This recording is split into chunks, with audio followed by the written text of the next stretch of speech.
What did I say? Watch I don't catch you. Realize what's coming at you. Coming at you.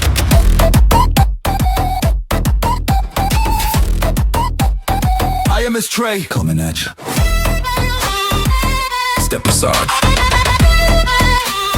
I am the Rorschach Master. Welcome. I'm Trey Rorschach, and today I'm in practice mode. Why am I in practice mode? Because far too often in these night raids, I am getting shot in the back, I'm getting shot at a different angle, and I really need to improve my gun skill and my awareness.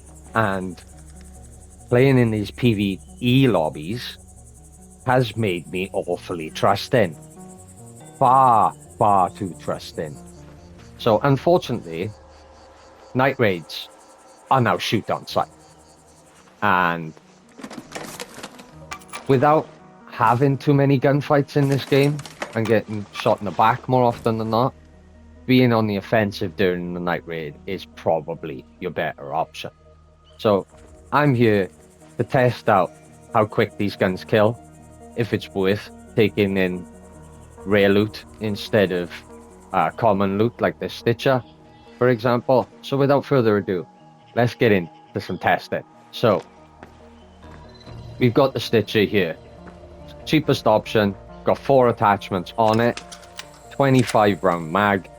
Let's see how quick it takes to kill a player. Pretty much a full mag. So by the time that mag's out, if you're playing trios, you're gonna have to roll behind cover, reload, and then go for the next kill. So with the Stitcher, with the 25 round mag, it's probably not really worth it unless you've got one of them bigger mag extensions. Now I can craft one, but it does take a little bit more crafting utility to actually craft one. So you've got to be careful of what you're taking into these lobbies, because a lot of the time you will lose it really fast, especially if you are like me and you haven't been in that many gunfights yet, and you haven't been in those lasting gunfights, so to speak.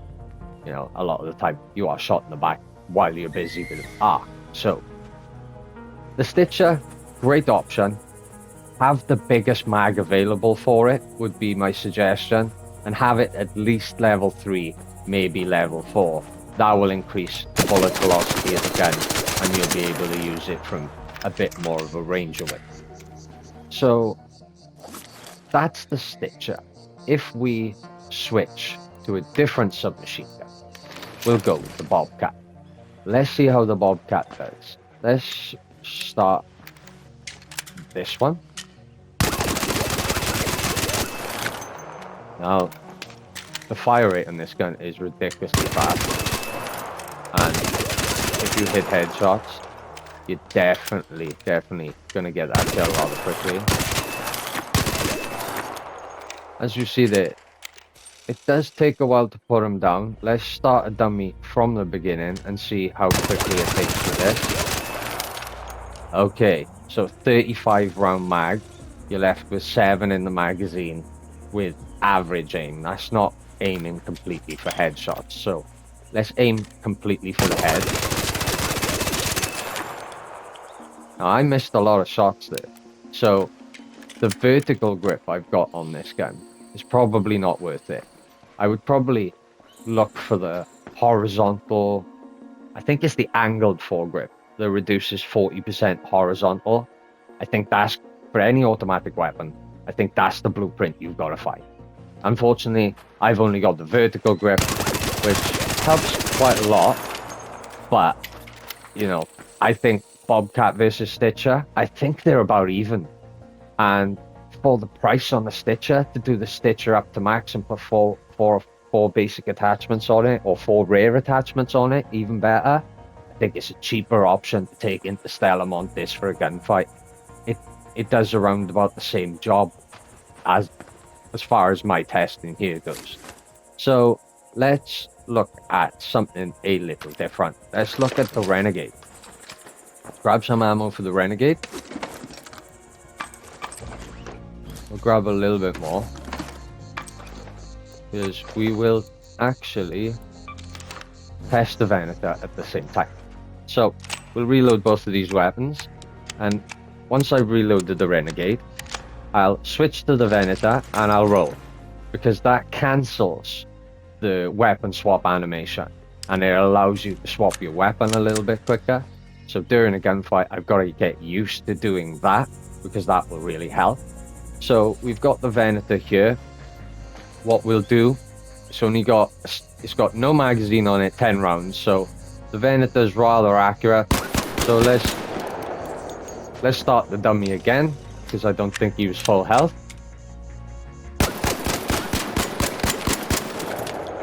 So 10 rounds to the head will put a player down. So if you put an extended mag on this gun, the vertical foregrip seems to work rather well with this weapon specifically. I think you can absolutely dominate rounds with this weapon. Really accurate, really accurate. I mean, I think the range on it is surprisingly good as well. Obviously, you'll miss a few more rounds at a further distance, but as a close quarters weapon, damn, it's probably one of the best. Now, the Renegade is going to be better for maps like Spaceport and stuff when you're getting shot by snipers. This is like the counter sniper weapon.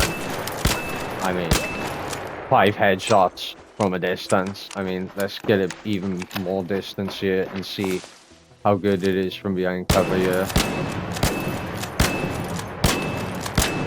I mean, it does really dominate at that sort of mid-range. Really good weapon, especially if you've got like these attachments on it as well. So for example, if I go down to this one here, weapon dispersion is really important on this game, especially with automatic weapons. It's the sort of bloom and spread, the bullet spread that you miss during automatic fire. So something like the Torrente would need that sort of muzzle. So what we'll do here, we'll remove that and we'll put it on the Torrente in a second. If I work out my buttons, there we go. So we've switched to the Torrente here, and this is another PvP weapon in my opinion. You really probably don't even need to aim down sight with it at all. It is this sort of minigun that just rinses players. You can literally be very effective at close ranges with this, with the right attachments, and it's definitely one to use. It's got a bit of kick, so the right attachments are key. You do run through a lot of ammo. It can be good against smaller arc as well, so wasps and stuff do a couple of bursts will absolutely wreck a wasp. So there's a little wasp here, for example, so you just want to, as you can see, it kicks the wasp all over the place as well, so it can't fire upon you. It's really good kickback on this weapon against arc, but when you come up against the Bastion or something of the sort, you've got to use something like an anvil to take the armor off first, otherwise it just really doesn't compete. It's just a waste of ammo. I think it's more of a Stella Montis run, to be honest. I think the Torrente, the Venator, especially a Venator 4 with the right attachments, would be the dominant weapons to be taken into something like Stella Montis. So we've had a look at a bunch of the weapons here. We've had a bit of target practice. Another thing I want to practice is how you act in a gunfight. So you can be behind cover, you can pop up, take a couple of shots, maybe drop one player, reload, maybe put a heal in, this sort of thing. But what do you do when you're hit out in the open? Well, what I don't do enough of is, as soon as I'm shot, I want to sprint and I want to combat roll. So as soon as you like sprint in any direction, you can combat roll. And when you combat roll during a sprint, you go much, much further. So say I was getting shot from the left-hand side where them dummies are there, I'd sprint, I'd roll, and I'd put some shots down range. That way, you're more of a moving target, you're harder to hit, and as soon as that roll animation's finished, get your aim on sight and just fire rounds at whoever's shooting at you. These are a couple of things I need to get better. You can do just standard combat rolls in between, like reload, combat roll, that sort of thing. If you're ever switching weapons, combat roll, because it takes too much time otherwise. So the next thing I want to go over is some grenade. And this grenade is rather good at dealing damage to arcs if you bulk it. I think 25 of them will take down a Leaper or a Bastion or a Bombardier. The better option would be one of these. They stick to arc really, really well. The Snap Blast Grenade can stick to any surface. It's not so good against players because of the delay on the explosion. It's a delayed explosive. Same with the Heavy Fuse Grenade. I do think it's worse than the Snap Grenade, to be honest, especially against arc, because a lot of the arc will move away from the grenade when they know it's landed next to it, so you don't do the full damage. Trigger grenades are probably the best PvP tool, and we're going to test them out in a second. In fact, we'll test them all out here. Okay, so get some ammo here, just in case we want to shoot something. So, as you see, you press L1 and you can flick through your grenades. You get a little arc here, and this trigger nade will stick to any surface. And let's see what two of them will do to a trio. So once I've thrown two of them, if I press L2, so they've detonated and they've hit all three targets. None of them have been downed. That one's down after 6 shots. That one's down after 4. And that one's down after 4 or 5.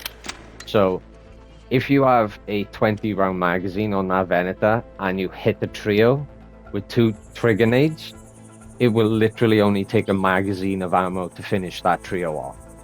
So you want to be on the offensive instead of looting this area here and getting shot in the back. If you hear footsteps, if you go on the mic and you ask if they're friendly and you get no response, go on the offensive straight away. Get your trigger nades active. Let's get 2 more. So get your trigger nades active, and then you want to... Oh, I switched. Sorry. Wrong button. You want to load up on the trigger nades, detonate them off, switch back to your weapon, and just finish the lobby. So, as for cheap options, Stitch is great, Kettle's great. The burst Arpeliago, that's actually an underrated gun in this game. If you do it up to level 4, the burst fires so quick it feels like an automatic.